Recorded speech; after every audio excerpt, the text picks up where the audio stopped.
students, in Environmental Science, Lesson 4, Managing Soil and Land, we have learned Unit 1, in which you have learned soil, its importance, soil erosion, soil conservation, and conservation methods.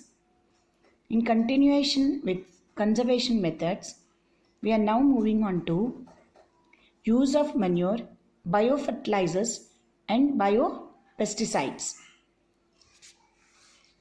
D.H. Lawrence said, "The fairest thing in nature, a flower, still has its roots in earth and manure." Manure word is derived from the word manure, which means to cultivate land. Manure is organic in nature as it is made up of decomposed plant material or animal feces, usually called droppings or dung. It contains a rich variety of minerals and nutrients like nitrogen, phosphorus, and potassium, which are needed by the plant for a healthy growth, and some trace elements like molybdenum, manganese, and copper are also present. Manure can be classified into two: green manure and animal manure or farmyard manure. Now we are moving to green manure. Biofertilizers. Green manure. Green manure refer to crops grown exclusively to be plowed back into the soil, helping the nutrients and organic matter to be returned back into the soil. For example, clover, which belongs to the leguminous family and adds to the fertility of the soil. Its roots have nodes which fix nitrogen with the help of rhizobium bacteria that live in it. Benefits of green manure are that it is natural and does not harm the soil. It improves the fertility of the soil, and leguminous plants like clover contain nitrogen fixing bacteria which supply nutrients like nitrogen to the plants. Animal manure or farmyard manure. Animal manures are an excellent source of plant nutrients. Approximately 70 to 80% of nitrogen, 60 to 85% of the phosphorus, and 80 to 90 of the potassium in feeds is excreted in the dung of the plant-eating animals. The straw of the sawdust that is used as bedding for animals and poultry is an excellent material to be converted to manure as it is saturated with their urine and feces. Raw manure generally releases nitrogen compounds and ammonia, which burns the root of the plants and interferes with the germination of the seeds. That is why it is advised that animal manure must be left to age for at least few months before it can be spread in the fields. This is done by collecting the waste material of the cattle shed, placing in trenches about 6 to 7 meters long, 1.5 to 2 meters broad, and 1 meter deep. Each trench should be filled up to a height of about 0.5 m above the ground level. The top of the heap is to be made dome shaped and plastered with cow dung earth slurry. This becomes ready to be used after 3 to 4 months. Compost differ from the above category of manure as it is made from decomposing organic waste. This is done when heterogeneous organic matter is acted upon by microbes in a moist, warm, and aerobic environment. These microbes act upon the organic waste and change it into humus that has great value in the field of agriculture to prepare compost at home, kitchen waste, rotting fruits, leaves, grass, trimmings, etc. are dumped in a pit and mixed with the soil. This waste gets converted into organic manure called compost. As the procedure is non-polluting, it is a good method of returning back the nutrients to the soil naturally. The next method is vermicomposting. Vermicomposting is a method to turn organic waste into compost by the activity of earthworm. They help the waste in the breaking down procedure by feeding on them. This kind of compost is lightweight like tea leaves and smell like mud. A vermi bed of 1 cubic meter generates 50 to 55 kg of vermin compost. The following are the benefits of vermin compost. It increases the fertility and water retention capacity of the soil. That is, little water also it will retain. Got it? Because the topsoil will have the porosity, it retains. As it is light and it keeps the soil soft and light. It helps in increasing resistance to diseases in plants. During the process of vermiculture, the amount of methane gas produced is very less, hence the threat of fire and smoke also reduces. Percentage of ammonia and hydrogen sulfide gases also get reduced. During the process, harmful bacteria are killed due to heat production. Now you have seen preparation of vermicomposting. And once again, the benefits of vermicompost are it increases the fertility and water retention capacity of the soil. As it is light, it keeps the soil soft and light. It helps in increasing resistance to diseases in plants. During the process of vermiculture, the amount of methane gas produced is very less. Hence, the threat of fire and smoke also reduces. Percentage of ammonia and hydrogen sulfide gases also get reduced. During the process, harmful bacteria are killed due to heat production. Biofertilizers. Biofertilizers are ready to use live formulates of such beneficial microorganisms which on application to seeds, root or soil mobilizes the availability of nutrients by their biological activity in a particular and help to build up the microflare and in turn the soil heat in general. Once again, biofertilizers are ready to use live formulates of such beneficial microorganisms which on application to seeds, root or soil mobilizes the availability of nutrients by their biological activity in particular and help to build up the microflare and in turn the soil heat in general, soil health in general. The use of chemical fertilizers has caused tremendous harm to the soil by polluting and contaminating it. Biofertilizers will help to solve problems like increased salinity of the soil and runoff from the agricultural field. They also enrich the nutrient quality of soil. The main sources of biofertilizers are bacteria, fungi, and blue-green algae called cyanobacteria. They have symbiotic relationship with the plants in which both derive benefits from each other. The most common biofertilizers are mycorrhiza, rhizobium, and cyanobacteria, blue-green algae. Mycorrhiza is symbiotic relationship between the plant and the fungus that lives on its roots, in which energy is given by the plant to the fungus and inorganic resources are given to the plant by the fungus. Mycorrhiza absorbs phosphorus from the soil and passes it on to the plant.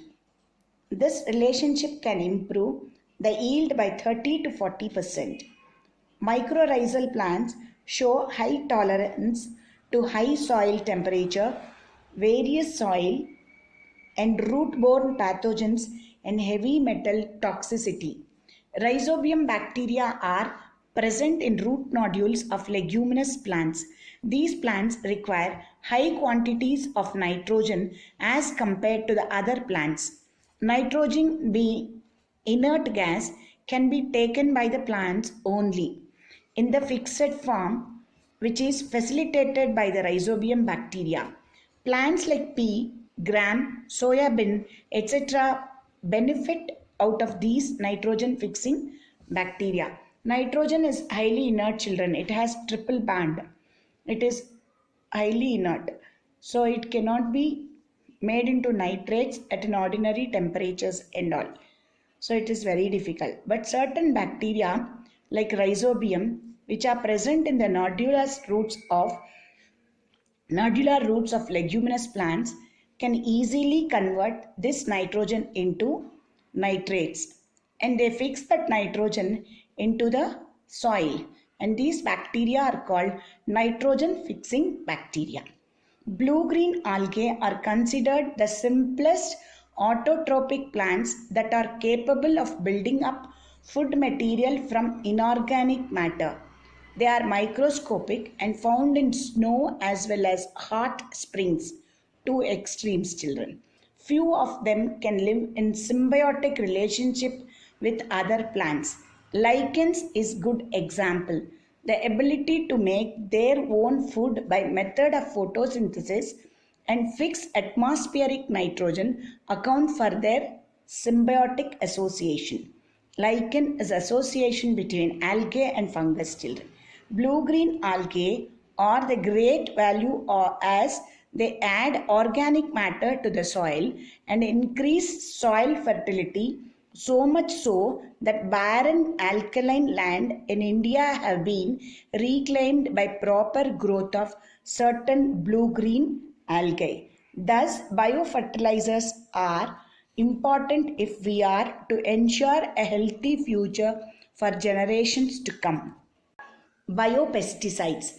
Pesticides are chemicals are meant to control harmful pests such as insects, nematodes, diseases causing germs, weeds, etc. The use of pesticides in crop protection certainly contributes in minimizing yield losses. Indiscriminate and unscientific use of pesticides had led to problems like pests developing resistance to resurgence of minor pests. Pest problem is one of the major reasons for not achieving higher production in agricultural crops. India loses about 30% of its crop due to the pests and diseases each year.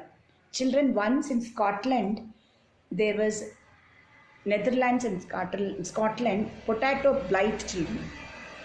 It became resistant, and potato being their staple food, the whole country suffered and people started migrating from that. You can imagine how big problem is pests problem.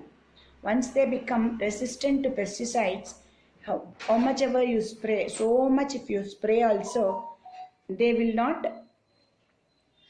die. So we should see that pests should not become pesticide resistant. With the introduction of intensive cropping, the use of insecticides and pesticides have increased manifold during the past 3-4 decades. Excessive use of pesticides leave residues in soil, water and air. It also has an adverse effect on the non-target organisms such as pollinators, predators and wild animals. This has adversely affected the ecological balance resulting in pest resurgence, development of resistance in the pest species, and environmental pollution. Suppose pesticides are sprayed so much and so many organisms which feed on this plants like fruits, vegetables and all, with those pests only if they eat, they will also die. In turn, the predators, in turn, the organisms will die, and finally ecological balance will be affected. Is it clear? So it is very important to control pests. The only answer to counter some of the major pests of crops depend upon conservation of naturally occurring biocontrol agents. So nowadays we get some of the cotton, tomatoes, potatoes and all, they get, the pests will only die if they go try to feed them. Got it? In bioengineering, in biogenetics and all, we are getting such kind of fruits and vegetables. They are called genetically modified organisms. In nature, every ecosystem exists in balance. Growth and multiplication of each organism depend on the food chain, its predator, parasites, etc., and they are classical biological control. In a biological control system, these interrelations are exploited. The natural enemy of a pest, disease or weed is selected, its biology studied for mass multiplication and utilized to check the target pest. They are also specific in their action and perish once their feed is exhausted. Thus, they based on natural principles do not leave any residue and are safe and economical. On the other hand, these bioagents can be conserved, preserved and multiplied under laboratory conditions for field release. Once these bioagents are introduced in the field to build their population considerably, they are capable of bringing down the targeted pest population. For example, trichogramma, bracon, chelones and cryosopa are being used for control of cotton bollworms. Bollworms are major pests for cotton's children. They cut the fibers and further cotton balls will not be useful and fiber won't come. Trichogramma has also been used against rice stem borer and leaf folder. The sugarcane scale insect has been controlled with the help of predator coccinellid beetles in UP, West Bengal, Gujarat and Karnataka. Advantages of biopesticides are that there are no harmful residues.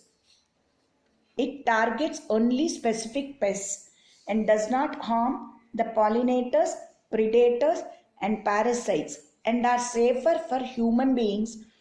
And last but not least, it is environmental friendly. For cotton and for brinjal, no children, BT cotton, Bacillus of thuringiensis cotton. Like that, they introduce children genetically modified organisms. These are all called biofertilizers and biopesticides. Now we are moving on to the natural and very effective neem-based pesticides. Neem is native to Asian countries. It is also found in the tropical and subtropical areas of Africa, America and Australia. Neem oil and seeds have germicidal properties and are used in Ayurvedic medicines in India. It is considered to be the most important among all the biopesticides because it controls pests and reduces many diseases. It is preferred over chemical pesticides as it does not leave any residue. It restores the fertility of soil in contrast to chemical pesticides which damage the fertility of the soil thereby causing yield loss. It is degradable and so is not found on the plants after they are harvested.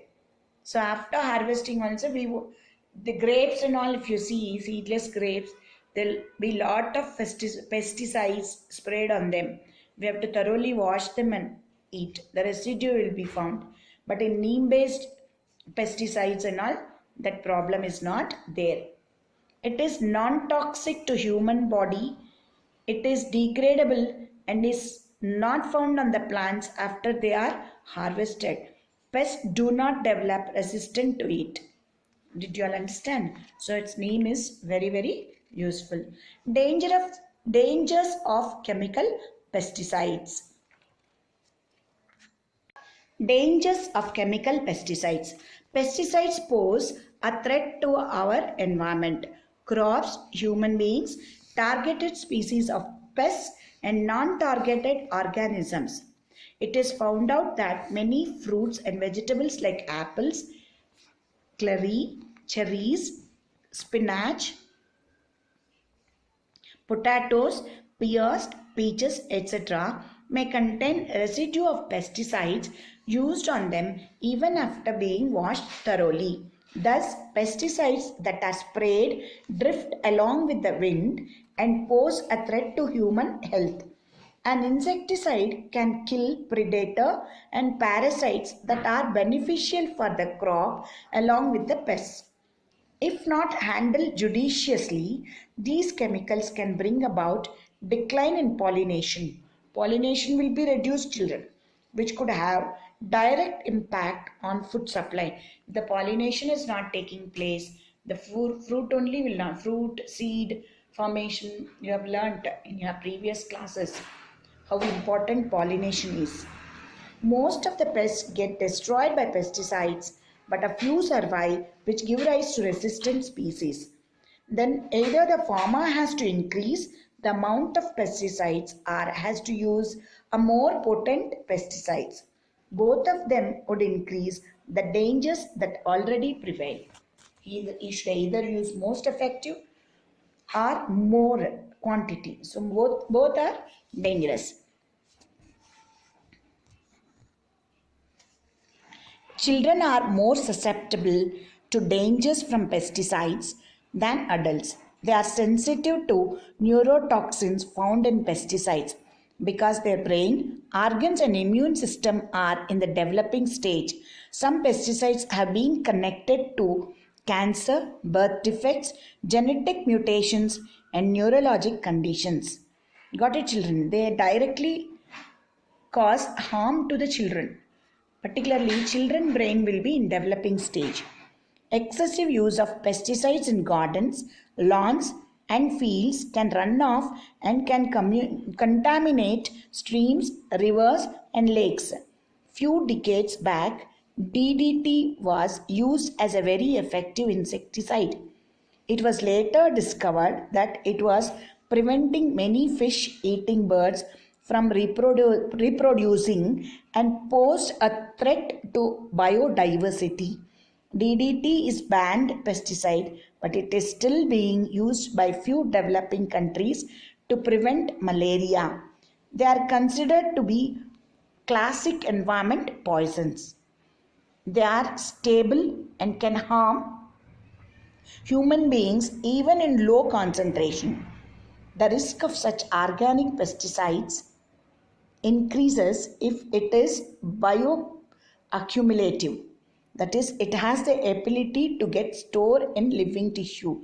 Bioaccumulation means, suppose the green plants, if suppose there is some pesticide or fertilizer, chemical fertilizer in the pond. From the pond water, it goes to the plants. Plant tissues, it gets stored. And the plant eating worms, plant eating fish, and now the chemical fertilizer moves to those organisms in food chain and there it gets stored. That process is called bioaccumulation. They are usually fat soluble and get deposited in the fatty tissues. Organic pollutants can impair secretion of hormones, bring about chronic damage to central nervous system, brain, central nervous system, and impair brain and development in children. Did you understand? As the demerits outweigh the merits, it should be our conscious effort to phase out organic and chemical pesticides for the benefit of our future generations. Now we are moving to another